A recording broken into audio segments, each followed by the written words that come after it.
Nupur, if you want to be happy in this life, you must get married to a good Guju girl. I slowly put down my Game Boy. But Mom, I'm only 10. Let me explain. I'm the eldest son of immigrants from India, specifically from Gujarat state, which is why other Indians lovingly call us Gujus. Now, Gujus are known the world over for their entrepreneurial spirit, their hard work ethic, and for, well, being cheap. My parents immigrated to the US in the 1970s to create a better life for their children. And while America was the land of opportunity, they fiercely wanted to retain some portion of their culture. Fearing that me and my younger siblings wouldn't be in touch with our heritage, they constantly reminded us how not to be like our American friends. Now, my mom was the collective voice for my parents, and her guidance basically fell into one of three categories. Sometimes she had a point. Nupur, don't do the drugs. That's pretty reasonable. Other times, her guidance, say, about music was relatively harmless, like, what is this OPP? I don't like the OPP. You shouldn't listen to the hippie hop. I guess she just wasn't down. And then sometimes her advice was basically crazy. Nupur, why are you wasting the extra Taco Bell hot sauce? If you have extra packets, just cut off the top and squeeze it out into the jar like your dad and me. Now, to this day, in our family's fridge, we have 3 recycled salsa containers containing mild, medium, and fire. But when it came to the woman I was gonna marry, I wasn't sure which category my mom's guidance fell into. I mean, I wasn't gonna marry a Gujarati girl just to make my folks happy. Then again, maybe she had a point. I mean, maybe it would be easier to marry someone who shared my upbringing, my culture, my traditions. Maybe she would understand me better. My first long-term girlfriend in college was actually with a Gujarati girl who was introduced to me by a mutual family friend. In so many ways, she touched my Indian side. We liked the same food, she could rock a sari, and she would always laugh when I did my best Amitabh Bachchan impersonation.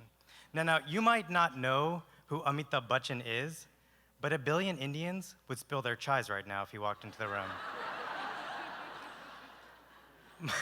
My second long-term girlfriend in my early 20s was actually with a non-Indian. From her, I learned to appreciate hybrid cars,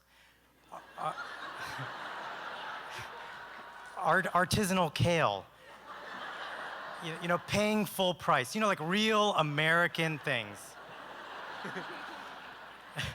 Both women had wonderful qualities, but for reasons of timing and circumstance, things just didn't work out. And by the time I hit my late 20s, I could see myself with an Indian or a non-Indian, and frankly, I didn't know what was gonna happen. It was around this time that I get invited to a dinner party where I only know the host. I walk in at the same time as a beautiful Indian woman who introduces herself as Anjali Shah. Suddenly, a curried little avatar of my mother pops onto my shoulder. She leans in close and says, Nupur, she says she's a Shah. That means she's a Guju. I start talking to Anjali, and I realize she sort of checks off the boxes. She's smart, she's sweet, she's getting her PhD in education. As she says, my parents told me I had to be a doctor, but I like books more than orgo, so here I am. I take a look at my mini-mom, who seems to be doing a little dance. And she's going to be a doctor! Oh, she was excited. Anjali and I swapped stories about our mutual upbringings and our shared acquaintances. This woman seems pretty cool. I mean, maybe she's my destiny. I take another look at my mini-mom, who seems to be busily picking out wedding saris. Oh, Nupur, don't mind me, but do you prefer the purple or the green? Eventually, Anjali goes into the kitchen, and I realize that I'm actually still holding the bottle of wine that I had brought for the hostess. I stealthily try to scrape off the $3 price tag from Trader Joe's when I hear a wry voice from the hallway.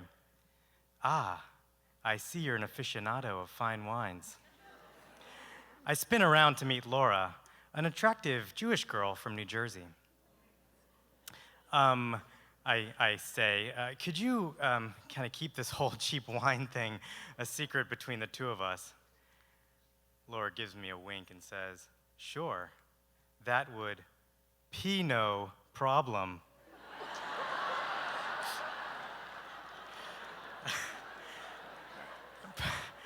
Pretty soon I realized that Laura not only has a quick wit, but she has a refreshing and quirky take on the world. And she's a truly terrible joke teller. Here's one from that night that she told me. What do you call a cow sitting next to a chicken sitting next to a brown cow? Cow, chicken, brown cow. I know. No, it is, yeah, it's truly terrible. It is a truly terrible joke, but she told it with such glee that I couldn't help but laugh along. I find myself getting, intrigued. I take another look at my mini-mom, whose dancing has sort of slowed. She leans in again. Watch it, Nupur. Don't fuck with your future.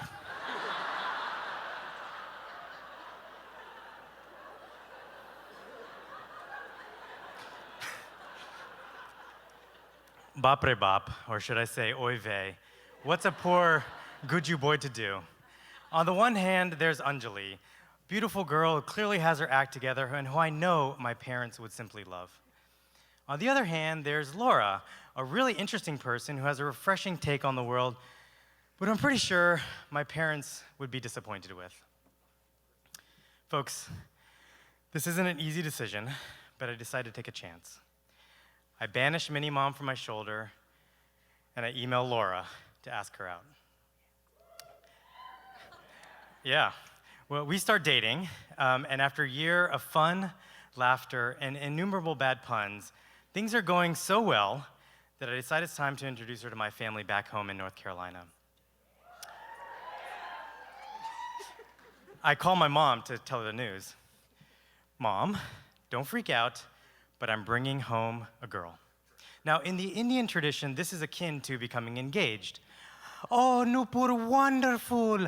I will just call the guru and ask him about auspicious wedding dates.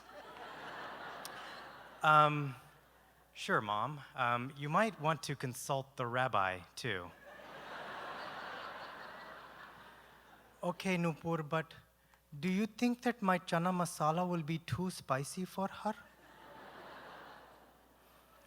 Behind that non sequitur of a question, I could hear the disappointment in my mother's voice as she realized that perhaps her dreams of a big Guju wedding might not come to fruition. I go ahead and buy our tickets. Laura and I are coming from Boston, and it's May, and Laura, who's absorbed some of the anxiety I'm feeling, decides to use self-tanning lotion for the first time in her life. Yeah. Just to brown herself up a little.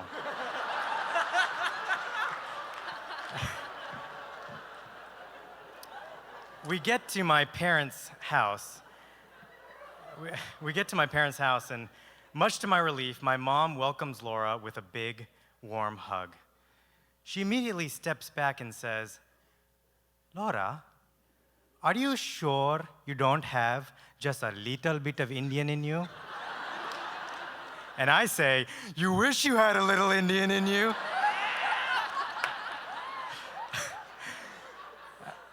Laura turns a shade of tomato I have never seen and glares at me while saying, no, I don't think I have any Indian relatives. My parents are like, what is the answer to your question? Is she Indian in the end? I don't. They didn't get the joke. For the rest of the day, my parents and Laura make small talk and start to get to know each other. All in all, things are going pretty well, but when Laura and I go to our separate beds that night, I lay awake worrying. it's not that I thought that my parents were gonna disown me or anything. I just wanted them to appreciate this woman as much as I did.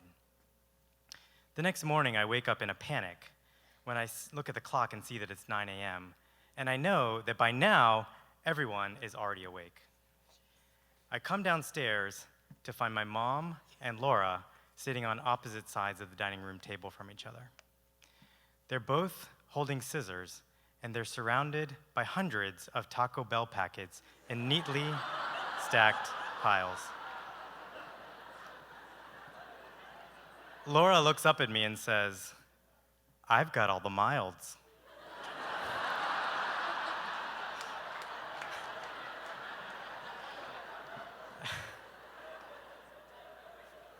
In the end, I think that my mom was looking for someone that could share in our traditions, our culture,